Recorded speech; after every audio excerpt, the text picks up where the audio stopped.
Hi guys, Arthur O'Mara here, coming to you from Louisville, Colorado. Read a story on CNBC today that there were concerns of China moving goods through Mexico to avoid the Section 301 tariffs imposed by Trump during his first administration. Let's make something perfectly clear. Moving your goods through Mexico will not avoid those tariffs. I don't know what they're thinking. Making goods in Mexico will avoid those tariffs, but simply moving your goods through Mexico does nothing. Here's why. The tariffs are assessed on the goods based on their country of origin, not the country of export. On the Customs Form 7501, there is a little box that says country of origin and country of export. If your Chinese goods move through Mexico, the country of origin will be China, and the country of export will be Mexico, and they will be hit with the Section 301 duties as if they moved to the United States directly from China without passing through Mexico. Okay.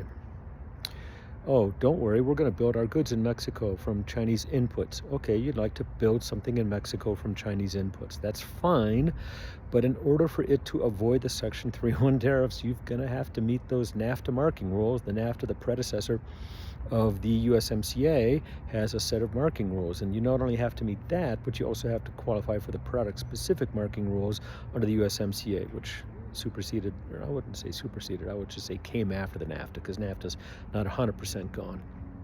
We'll call it the USMCA NAFTA 2.0, which is really what it is. So unless you can do a lot of value add, you're not going to be taking your Chinese goods and getting them through Mexico to avoid the Section 301s. They will be, if you do it, they will be Mexican goods entering the United States. They'll have some Chinese inputs, but they will be Mexican goods entering the United States duty-free.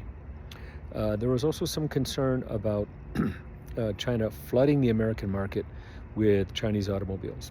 That word flooding is a little incendiary, it's antagonistic, I'm not a fan of it.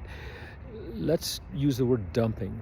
Now, if China wanted to dump automobiles into the United States, well, what does that mean? Dumping means selling something in a foreign market for cheaper than you sell it back home. So if China wanted to sell their automobiles in the United States for cheaper than they sell them in China, they would be hit with anti-dumping duties, and justifiably so. Dumping is wrong. The United States is not the only country that has anti-dumping duties in place. Many countries throughout the world have this. It's against the rules, okay?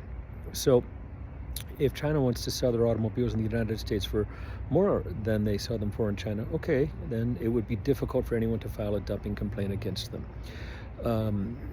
Let's summarize. If you're going to move your goods through any country, that does not avoid punitive tariffs assessed on the origin of those goods.